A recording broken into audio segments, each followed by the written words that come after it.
নমস্কার বন্ধুরা, আবারও হাজির আপনাদের জন্য নতুন আরেকটা swing trading plus intraday trading concept নিয়ে। আপনি যদি আমাদের চ্যানেল নতুন ভিউয়ার্স হয়ে থাকেন, আমাদের পুরোনো ভিডিওসগুলো নিশ্চয়ই একবার দেখবেন। আমরা যে সিকোয়েন্সে কাজ করছি সেই সিকোয়েন্সটা হচ্ছে, প্রথমে আমরা ইনভেস্টমেন্ট সম্পর্কে জানলাম, তারপর আস্তে আস্তে আমরা সুইং ট্রেডিং সম্পর্কে জানলাম ডিফারেন্ট ডিফারেন্ট সেট আপের মাধ্যমে। এখন আমরা আস্তে আস্তে ইন্ট্রাডে প্লাস সুইং ট্রেডিং এই টপিকে জানতে চাচ্ছি, এবং নেক্সট যে ভিডিওগুলো আসবে আমাদের সেগুলো হচ্ছে আস্তে আস্তে আমরা ইন্ট্রাডে সম্পর্কে ডিসকাস করব। ইকুইটিতে ইন্ট্রাডে কী করে করতে পারি আমরা, ইকুইটিতে একটা স্টকে কোন জায়গা থেকে মুভমেন্টটা আসতে পারে, এই বিষয়গুলো নিয়ে আমরা চর্চা করব। তাই আমার সাজেশনস থাকবে এবং আমার রিকোয়েস্ট থাকবে, যদি চ্যানেলের নতুন অডিয়েন্স হয়ে থাকেন আপনি আগে গিয়ে আমাদের পুরানো ভিডিওগুলো দেখুন। সেইখান থেকে আমরা জার্নি শুরু করেছিলাম, প্রথমে ইনভেস্টমেন্ট, তারপর আমরা এসেছি শর্ট টার্ম ট্রেডিং, তারপর আমরা এসেছি ইন্ট্রাডে প্লাস বিটিএসটি। ঠিক আছে, তো এইবার ইন্ট্রাডে কনসেপ্টটা যখন আমরা শুরু করছি, তার আগে আমাদের একটা কুইরিজ যেটা সলভ করা খুবই দরকার, সেটা হচ্ছে যে অনেকেই আজকের দিনে সেটা বুঝতে পারছে না যে স্যার আমি তো স্টক সিলেক্ট করে নিচ্ছি আপনার কনসেপ্ট অনুযায়ী, কিন্তু আমি বুঝতে পারছি না এই স্টকটাতে এন্ট্রি কোথায় হবে। ফার্স্ট হচ্ছে এন্ট্রি, অনেকের সমস্যা। তারপর হচ্ছে এন্ট্রি যদি করি টার্গেট কি হবে, এন্ট্রি যদি করি স্টপ লস কী হবে, এসএল কী হবে, টার্গেট কী হবে। আজকের এই ভিডিওতে এসএল এন্ট্রি এক্সিট এই সবগুলো বিষয় আমরা দেখে নেব। তার সাথে আজকের এই কনসেপ্টটা ইউজ করে আমরা একই কনসেপ্টে ইন্ট্রাডে ট্রেড, একই কনসেপ্টে সুইং ট্রেডও করতে পারবো। এবার দুটোর মধ্যে টাইম ফ্রেমগুলো ডিফারেন্ট হবে, টাইম ফ্রেমগুলো বুঝে নেন।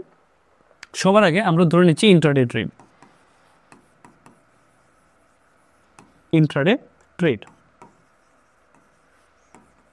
ইন্ট্রাডে ট্রেডে আমরা যে টাইম ফ্রেমটা ইউজ করব সেটা হচ্ছে, সবার প্রথম হচ্ছে 5 মিনিট টাইম ফ্রেম, সেকেন্ড হচ্ছে 15 মিনিট, তারপরে 1 আওয়ার। যখনই আমরা 1 আওয়ার টাইম ফ্রেম ইউজ করব, আমাদের মনে রাখতে হবে আমাদের ট্রেডটা হবে ইন্ট্রাডে প্লাস বিটিএসটি। বিটিএসটি মানে হচ্ছে বাই টুডে সেল টুমোরো। তার সাথে আমরা একই সেট আপে সুইং ট্রেড করব,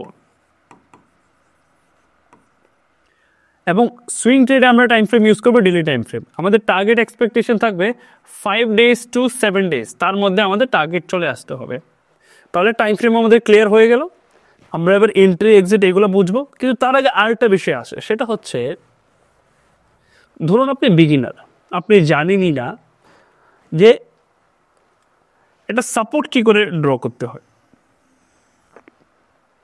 আপনি জানেনই না একটা রেজিস্ট্যান্স কী করে ড্র করতে হয়, আপনি জানেন না যদি স্টকটা এখান থেকে উপরে যায় বা এখান থেকে নিচে আসে, এইখান থেকে আবার উপরে যাওয়ার সময় ট্রেন্ড লাইনটা কী করে ড্র করতে হয়। তো ইনিশিয়ালি আমি যদি আপনাকে একটা চার্ট দেখিয়ে দিই, ধরুন আমি আপনাকে একটা চার্ট দেখিয়ে দিলাম, আমি বললাম এখানে সাপোর্ট রেজিস্ট্যান্স এগুলো ড্র করো, মাল্টিপল সাপোর্ট আসবে, মাল্টিপল রেজিস্ট্যান্স আসবে, আপনি ড্রই করতে পারবেন না। এবং একটা খালি চার্ট দেখে বোঝাটাও মুশকিল যে এই চার্টের মধ্যে আমি কোথায় সাপোর্ট ড্র করি, কোথায় রেজিস্ট্যান্স ড্র করি, কোথায় ইন্টারডেতে মোমেন্টাম আসতে পারে, অনেকগুলো বিষয় আপনি ট্র্যাপ হয়ে যাবেন, আপনি বুঝতেই পারবেন না। At the end of the day আপনার ডিসিশনটা ভুল প্রমাণিত হবে এখানে। এই কারণে ইনিশিয়ালি আমরা একটা হেল্প নেব, সেটা হচ্ছে একটা ইন্ডিকেটর। এবার ইন্ডিকেটরের কাজ কি সেটা বলে দিই। ইন্ডিকেটরের কাজ হচ্ছে আপনাকে ইন্ডিকেট করা যে নেক্সট কি হতে পারে, নেক্সট কি হতে পারে। নট শর্ট, কেউ জানে না, আপনি জানেন না, আমি জানি, কেউই জানে না, বাট যেটা প্রাইজে ঘটছে, যে ঘটনাগুলো প্রাইজে ঘটছে, তার পরিপ্রেক্ষিতে ইন্ডিকেটর আপনাকে বলে দিচ্ছে নেক্সট কি হতে পারে, বলে দিচ্ছে ফিউচার কি হতে পারে। তার মানে হচ্ছে ইন্ডিকেটর হচ্ছে স্টক মার্কেটের আজকের দিনে যেটা হয় না যে অ্যাস্ট্রো টপ, আগেই সব ফিউচার বলে দিচ্ছে, কাইন্ড অফ এরকম ইন্ডিকেটর আপনাকে আগে বলে দিচ্ছে নেক্সট কি হতে পারে। কিন্তু ইন্ডিকেটরকে 100% প্রেফারেন্স কোনো দিন দেওয়া যায় না, যে আমি 100% ইন্ডিকেটরের উপর ভরসা করে ট্রেড করবো, না, পসিবল না। ইন্ডিকেটর বাস আপনাকে ইন্ডিকেট করে দিতে পারে নেক্সট কি হতে পারে। এবার আমরা কি করছি, আজকের দিনে যে ইন্ডিকেটরের হেল্প নিচ্ছি, সে ইন্ডিকেটরের নাম হচ্ছে, ভালোভাবে শুনে রাখবেন, সে ইন্ডিকেটরের নাম হচ্ছে পিভট পয়েন্ট। পিভট পয়েন্ট দেখুন আমি দেখিয়ে দিচ্ছি একবার। পিভট পয়েন্ট স্ট্যান্ডার্ড যেটা আছে সেটা, এটা লাগিয়ে নিলাম, পিভট পয়েন্ট স্ট্যান্ডার্ড, নোটিস করে দেখুন। এবার আপনি যদি দেখেন এখানে অনেক কিছু ড্র করে চলে এসছে, আপনার মাথা কাজ করছে না যে কি করে কি করব, কিচ্ছু করতে হবে আপনার সেটিংয়ে আসতে হবে। এখানে ক্লিক করবেন, সেটিংয়ে আসবেন, সেটিংয়ে এসে আপনাকে যেটা করতে হবে আলটিমেটলি সেটা হচ্ছে লেভেলসগুলো অফ করে দেবেন। এখানে লেভেলস থাকবে, সেটা অফ করে দেবেন। আমার অত কিছু দেখার দরকার নেই, আমি জাস্ট লেভেলটা অফ করে রেখে দেব। এবার পিভট পয়েন্ট আপনাকে বলে দেয় যে মার্কেটে সাপোর্ট কোথায় হচ্ছে, রেজিস্ট্যান্স কোথায় হচ্ছে। পিভট পয়েন্ট আপনাকে একটা ব্রড ভিউ দিয়ে দিতে পারে, একটা ইন্ট্রাডে ভিউ দিতে পারে। ধরুন আমি এইখানে আপনাকে আগে বুঝিয়ে দিই পিভট পয়েন্ট কীভাবে কাজ করে। পিভট পয়েন্ট কাজ করে, ধরুন প্রাইস এইভাবে মোমেন্টাম করছে, এবার পিভট পয়েন্ট যেটা সে আপনাকে বলে দিচ্ছে যে ইমিডিয়েট নেক্সট রেজিস্ট্যান্স কোথায় আছে, এরকমভাবে লাইন আকারে দেখিয়ে দিচ্ছে। ও ইমিডিয়েটলি বলে দিচ্ছে নেক্সট সাপোর্ট কোথায় আছে। তো আমরা যেটা করি সেটা হচ্ছে যখনই প্রাইস ধীরে ধীরে করে এই রেজিস্ট্যান্সটাকে ব্রেক করে এইখানে কোথাও আমরা এন্ট্রি করি, এই হচ্ছে আমাদের টার্গেট এবং এই হচ্ছে আমাদের স্টপ লস। নিচে যদি আসে, ধরুন স্টকটা এভাবে আসলো নিচে, সাপোর্ট জোন, এখান থেকে যদি উপরে যায় এইখানে আমরা কোথাও এন্ট্রি করি, সুইং লো আমাদের স্টপ লস, এখান থেকে এই আমাদের টার্গেট হয়। যদি এটা ব্রেক করে তাহলে আমরা শর্ট সেল করি। তো এই পিভট পয়েন্ট আমাদেরকে বলে দিচ্ছে যে এই স্টকটার ইমিডিয়েট নেক্সট রেজিস্ট্যান্স কোথায় আছে, ইমিডিয়েট নেক্সট সাপোর্ট কোথায় আছে। সবার আগে আমরা দেখি 1 আওয়ার টাইম ফ্রেম। চলুন 1 আওয়ার টাইম ফ্রেমে দেখি। আপনি যদি নোটিস করেন, আপনি দেখবেন 1 আওয়ার টাইম ফ্রেমে লাস্ট দুদিন আগে, বা আপনি যদি ডেট হিসাবে দেখেন অলমোস্ট 8 তারিখে পিভট পয়েন্টের একটা রেজিস্ট্যান্স ছিল। এইবার আমরা ওয়েট করছিলাম যে এই রেজিস্ট্যান্সটা ব্রেক হয়ে যাক। যদি এই রেজিস্ট্যান্সটা ব্রেক হয় এখানে, যেটা অটোমেটিকলি মার্কেট দিয়েছে, আমি ড্র করিনি কিন্তু, যদি এই রেজিস্ট্যান্সটা ব্রেক হয়ে যায় এখানে, আমি এইখানে কোথাও একটা পজিশনস বানাবো সুইং লো, মানে এই যে সুইং লোটা আমার স্টপ লস হবে এবং নেক্সট পিভট পয়েন্ট আমার টার্গেট হবে। দেখুন সুইং লো আমার stop loss, next pivot point আমার টার্গেট। যেই মাত্র ব্রেক করলো, ব্রেকের জায়গায় আমি পজিশনস বানালাম। যেই মাত্র একটা ক্যান্ডেল এই পিভট পয়েন্টের উপরে ক্লোজ হতে শুরু করলো, বা যেই মাত্র একটা ক্যান্ডেল এই পিভট পয়েন্টের উপরে সাস্টেইন করতে শুরু করলো, এক্স্যাক্টলি যদি আমি দেখি লাস্ট কোথায় হয়েছিল, দেখুন তো resistance resistance resistance, finally break করলো, এখানে পজিশনস, নেক্সট টার্গেট আমার চলে এসছে। তো পিভট পয়েন্ট আমাকে বলে দিচ্ছে যে একটা স্টকে আমি কোথায় প্ল্যান করতে পারি, কোন জায়গায় আমার প্ল্যান হতে পারে।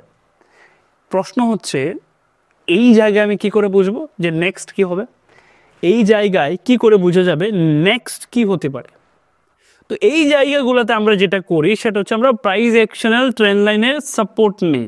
যে প্রাইস অ্যাকশন ট্রেন্ড লাইন আমাকে বলুক যে এরকম একটা, ধরুন এই একটা পিভট পয়েন্ট, প্রাইস আস্তে আস্তে আস্তে করে পিভট পয়েন্টে এসে এইখান থেকে যখন ব্রেকআউট করবে এইখানে আমরা পজিশন বানাবো সুইং লো আমাদের স্টপ লস। দেখুন তো এই ক্ষেত্রে হয়েছে কিনা, এই ক্ষেত্রে হয়েছে কিনা, এইখানে কোথাও positions, swing low stop loss, প্রথম টার্গেট, দ্বিতীয় টার্গেট। এবার এই পিভট পয়েন্টকে ইউজ করে আমরা শর্ট সেলও করতে পারি। শর্ট সেল কী করে করব, দেখুন শর্ট সেল আমরা করি যদি কোনো একটা স্টক তার পিভট পয়েন্টকে ব্রেক করে দেয়। দেখুন যদি কোনো একটা স্টক তার পিভট পয়েন্টকে ব্রেক করে তো নিচের দিকে, তখন আমরা শর্ট সেল করি। দেখুন কিভাবে শর্ট সেল করতে পারি। এবার আপনি যদি দেখেন নোটিস করে এইখানে পিভট পয়েন্টটা ব্রেক হয়ে গেছিলো, এই সেই জায়গা যেখানে একটা পিভট পয়েন্ট ক্রিয়েট হচ্ছিল এবং এই যে পিভট পয়েন্টটা এটা ব্রেক হয়ে গেছে এই জায়গায়। যেই ক্যান্ডেলে ব্রেক হবে, মনে রাখবেন যেই ক্যান্ডেলে, মানে এই রেড ক্যান্ডেলে ব্রেক হয়েছে, এক্স্যাক্টলি এই ক্যান্ডেলের উপর আমার স্টপ লস হবে, target next pivot, next pivot. দেখুন তো এই টার্গেটটাও এসছে, এই টার্গেটটাও এসছে। এবার আমরা কথা বলছিলাম কিসে, 1 আওয়ারে, তার মানে এই ট্রেডগুলো হচ্ছে বিটিএসটি, ইন্ট্রাডে প্লাস বিটিএসটি। এবার চলুন আমরা দেখে নিই ইন্ট্রাডে, তার মানে হচ্ছে 15 মিনিট টাইম ফ্রেমে আমরা ডিসকাশনস করব যে আমরা কোথায় ট্রেড নিতে পারি, কোথায় আমাদের প্রপার সেট আপ হচ্ছে, কোথায় আমরা ট্রেড নিতে পারি। ধরুন আমি একদম ইমিডিয়েট লাস্ট দেখছি, লাস্ট কি এসেছিলো মার্কেটে, কোথায় আমরা পজিশন বানাতে পারতাম।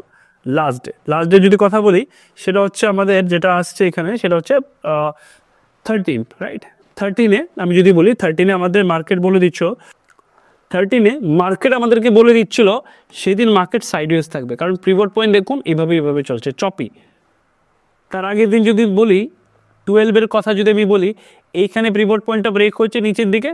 এবার এই ক্যান্ডেলটা যেহেতু অনেকটা বড়, এখানে স্টপ লস লাগা মুশকিল, কিন্তু যদি আমি স্টপ লস নিতাম নেক্সট পিভট আমার টার্গেট হতো, কিন্তু এখানে স্টপ লস লাগানো যাবে না। এইবার যেহেতু পিভট পয়েন্টে চলে এসছে, এই পিভট পয়েন্টে যে সাপোর্টের মধ্যে কাজ করবে, যেই মাত্র এই পিভট পয়েন্ট থেকে প্রাইস উপরে যেতে শুরু করবে, আমি এখানে কোথাও বাই করব, সুইং লো কোথাও আমার স্টপ লস হবে। এইখান থেকে এইখানে আমার টার্গেট চলে এসছে, ছোট্ট একটা টার্গেট ছিল। দেখি তো নেক্সট কোথায় ছিল, এই ক্ষেত্রে কি ছিল, এই ক্ষেত্রে কিছুই বোঝা যায়নি। আর এই ক্ষেত্রেও কিছুটা ক্লিয়ার না, আমি যদি বলে থাকি এই ক্ষেত্রেও কিছুটা ক্লিয়ার না। এই ক্ষেত্রে এসছে, এই ক্ষেত্রে প্রাইস উপরে গেল, পিভট পয়েন্টে সাপোর্ট নিল, তারপর আবার উপরে গেল। ঠিক আছে, মনে রাখবেন যত ছোট টাইম ফ্রেমে যাব তত আমার অ্যাকুরেসি খারাপ হতে শুরু করবে। যত ছোট টাইম ফ্রেমে যাব আমাদের অ্যাকুরেসি ততটা খারাপ হতে শুরু করবে। এবার আপনি যদি নোটিস করে থাকেন, আমরা ডিসকাস করছি, আপনার মনে হচ্ছে যে কি করে বুঝি, কি করে কাজ করি, কি করে কনফার্ম করব যেটা যাবে কি যাবে না। অনেকে হয়তো এখান অবধি বুঝে গেছেন, অনেকে হয়তো বুঝেননি। এবার যারা বুঝেননি বা যারা বুঝে গেছেন তাদের জন্য বলছি। এবার আরও ক্লিয়ারের জন্য আমি একটা বুলিঙ্গার ব্যান্ড অ্যাড করে নিলাম। দেখুন আমি কি করলাম, একটা বুলিঙ্গার ব্যান্ড অ্যাড করে দিলাম প্রাইজের সাথে। দেখুন এই হচ্ছে একটা বুলিঙ্গার ব্যান্ড। এবার দেখুন তো কি হবে, আমরা যদি ইন্টারডে ট্রেড করি 15 মিনিট টাইম ফ্রেমে, আমাদের ফার্স্ট প্রায়োরিটি থাকবে যে যখনই আমরা কোনো একটা পিভট পয়েন্টের বেসিসে ট্রেড নিচ্ছি, দেখুন এবার ইজি হয়ে যাবে, যখনই আমরা কোনো একটা পিভট পয়েন্টের বেসিসে ট্রেড নিচ্ছি দুটো কনফার্মেশন আমার দরকার। বুলিঙ্গার ব্যান্ড যদি নিচের দিকে ব্রেক হয় তাহলে শর্ট সেলের আমরা প্ল্যান করব, মানে সেল সাইডে আমরা ট্রেড করব, এবং সেই জায়গাটা হতে হবে কোনো একটা পিভট পয়েন্টের ব্রেকডাউন। পিভট পয়েন্টের ব্রেকডাউন নোটিস করে দেখুন, পিভট পয়েন্টের ব্রেকডাউন এবং প্রাইস যেটা আছে সেটা বুলিঙ্গার ব্যান্ডের বাইরে ক্লোজ করলো। যেই জায়গাতে প্রাইস নিচে আসবে এখানে আমরা শর্ট সেল করব, এবং এই বুলিঙ্গার ব্যান্ডের 20 SMA হবে আমাদের এসএল, মানে প্রাইস এখান থেকে আর উপরে যেতে পারবে না। যতদিন না এটা উপরের দিকে ব্রেক হচ্ছে ততদিন এটা সেল সাইডেই থাকবে। বাই সাইডে কি হবে দেখুন তো, বাই সাইডে কি হবে নোটিস করে দেখুন, বুলিঙ্গার ব্যান্ড ব্লাস্ট হবে, প্রাইস পিভট পয়েন্টকে ব্রেক করবে, এই হচ্ছে আমাদের এন্ট্রি পয়েন্ট। স্টপ লস কি হবে, এইটাও আমরা স্টপ লস নিতে পারি, এই ক্যান্ডেলের লো আমরা স্টপ লস নিতে পারি। আর কি হচ্ছিল দেখি চলুন, আর কি হচ্ছিল এবার দেখুন 15 মিনিট টাইম ফ্রেমে অনেকটা ক্লাটার্ড, বোঝা যাচ্ছে না কি করব কি করব। এখানেও একটা টার্গেট এসছে ছোটোখাটো, আর যদি বলি এইখানেও একটা এন্ট্রি এসেছিল। যত আপনি হায়ার টাইম ফ্রেমে যাবেন তত এই কনসেপ্টটা এবং এই দুটো ইন্ডিকেটর আপনাকে কনফার্ম বলে দিচ্ছে কোথায় কি হচ্ছে। দেখুন তো এবার আরও ক্লিয়ারলি বোঝা যায় কিনা, যে এইখানে আরও ক্লিয়ারলি বোঝা যায় কিনা যে বুলিঙ্গার ব্যান্ড এইখানে ব্লাস্ট করলো, এইখানে প্রাইস কি করেছিল, এই পিভটের উপরে ক্লোজ করেছিল, তার মানে হচ্ছে রেজিস্ট্যান্স ব্রেক হয়ে গেছে। এবার এখান থেকে প্রাইস নেক্সট তারপরটা তিনটে টার্গেট একসাথে দিয়ে গেল। দেখুন তিনটে টার্গেট একসাথে দিয়ে গেল। যত হায়ার টাইম ফ্রেমে যাবেন তত আপনার একুরেসি বেড়ে যাবে। তার আগে কোথায় ছিল, এইখানে ছিল, রাইট। দেখুন তো এই লোটা এখন অবধি ব্রেক হয়েছে কিনা, এই জায়গায় আপনি যদি নোটিস করে দেখে থাকেন, এই জায়গায় কি হয়েছিল, বুলিঙ্গার ব্যান্ড ব্লাস্ট হয়েছিল, এই জায়গায় পিভট পয়েন্টও ব্লাস্ট হয়েছে, পিভট পয়েন্টের উপরে প্রাইস ক্লোজ করতে শুরু করলো। দেখুন তো এই লোটা ব্রেক হয়েছে কিনা, দেখুন তো এখানে যেটা হয়েছিল এই লোটা ব্রেক হয়েছে কিনা। আমাদের লক্ষ্য রাখতে হবে যে লোটা ব্রেক হচ্ছে কিনা। দেখি লাস্ট কোথায় ছিল, বাই সাইড না সেল সাইডে ট্রেড ছিল, চলুন দেখে নিচ্ছি লাস্ট কোথায়। বুলিঙ্গার ব্যান্ড এবং পিভট পয়েন্ট দুটো আমাদেরকে বলে দিচ্ছিল যে এই ট্রেডটা প্রপার ট্রেড হতে পারে, চলুন দেখে নিচ্ছি। সেল সাইডে কোথায় এসেছিল, কোথায় এইখানে একটা স্টপ লস হিট করার মতো এসেছিল, সেল সাইডে ব্রেক করেছিল কিন্তু উপরে চলে গেছে। বাই সাইডে কোথায় এসেছিল, বাই সাইডে যদি আমি বলে থাকি বুলিঙ্গার ব্যান্ড ব্লাস্ট, এখানে ক্লিয়ারলি বোঝা যাচ্ছে না, এইখানে এই ক্যান্ডেলে বোঝা যাচ্ছে আবার ক্লিয়ারলি। এই ক্যান্ডেলে দেখুন, এই ক্যান্ডেলটা কি করছিল সেই দিন, যদি মার্কেটে আপনি থাকতেন আপনি দেখতেন পিভট পয়েন্টে ব্রেক হচ্ছে, বুলিঙ্গার ব্যান্ড ব্লাস্ট হচ্ছে, দেখুন এই লোটা এখন অবধি ব্রেক হয়নি। লাস্ট এখানে যদি সেল সাইডের কথা বলি, এই ক্যান্ডেলটা যদি আমি বলি, এই ক্যান্ডেলটা ক্লোজ করে নিয়ে কোনটা ক্লোজ করেছে, এই ক্যান্ডেলটা এইটা ক্লোজ করেছে, এইখানে কোথাও শর্ট সেল করব, তার উপর আমাদের এসএল হবে যদি আমি শর্ট সেল করে থাকি। আর একটু হায়ার টাইম ফ্রেমে দেখছি আমরা। এবার ধরুন আমি দেখছি ডেলি টাইম ফ্রেমে দেখুন, ডেলি টাইম ফ্রেমে আপনার একুরেসিটা আরও বেড়ে যাবে। দেখুন পিভট পয়েন্টে কীভাবে ইউজ করছি আমি, Bollinger band blast plus pivot পয়েন্টের উপরে ক্লোজ, মানে এবার এটা যাবে উপরে, দুটো কম্বিনেশন। পিভট পয়েন্ট ব্লাস্ট হতে হবে, বুলিঙ্গার ব্যান্ড ব্লাস্ট হতে হবে, প্রাইস পিভট পয়েন্টের উপরে আসতে হবে, তখনই প্রাইস মোমেন্টাম করতে পারে, মনে রাখবেন। এবার নেক্সট ভিডিওতে আমরা আরও ডিটেলে জানবো যে এই পিভট পয়েন্টটা, এখন তো অনেকগুলো পিভট পয়েন্টের লাইন আছে, অনেক কনফিউজ হয়ে যাচ্ছে। নেক্সট ভিডিওতে আমরা 2 থেকে 3টে পিভট পয়েন্টে কী করে ট্রেড করব সেটা জানবো। এই কনসেপ্টটা এই কারণে ছিল যাতে আপনারা একটা বেসিক আইডিয়া নিতে পারেন যে পিভট পয়েন্ট কীভাবে কাজ করে, বুলিঙ্গার ব্যান্ড কীভাবে কাজ করে। নেক্সট ভিডিওতে এটাকে আমরা আরও ক্লিয়ারভাবে বুঝবো, একদম সহজ সরলভাবে, শুধু দুটো লাইনে, যে নেক্সট দুটো লাইন কী হতে পারে, নেক্সট দুটো মোমেন্টাম কী হতে পারে, এখান থেকে প্রাইস নেক্সট কোথায় যেতে পারে। নেক্সট ভিডিওতে এটা আমরা বলবো। কমেন্টে যদি আপনাদের অনেকটা ভালোবাসা থাকে, আপনারা যদি অনেকটা কমেন্ট করেন যে নেক্সট ভিডিও চাই, নেক্সট পার্ট চাই, তাহলে আমরা নেক্সট ভিডিও নিয়ে আসছি। অনেকের হয়তো আজকের কনসেপ্টটা নিয়ে একটু ডাউট আছে, কি বুঝতে পারছি না কি হবে কি না। এই ভিডিওটা বানানোর পেছনে মেইন উদ্দেশ্য এটাই ছিল, আপনি অ্যাটলিস্ট কনসেপ্ট আগে জানুন, তারপরে এর মধ্যে অ্যাকচুয়াল ট্রেড কী করে করতে হয়, আমি লাইভ ট্রেড করে আপনাকে দেখিয়ে দেবো যে অ্যাকচুয়াল ট্রেড কী করে করতে হয়। দেখা হচ্ছে নেক্সট ভিডিওতে।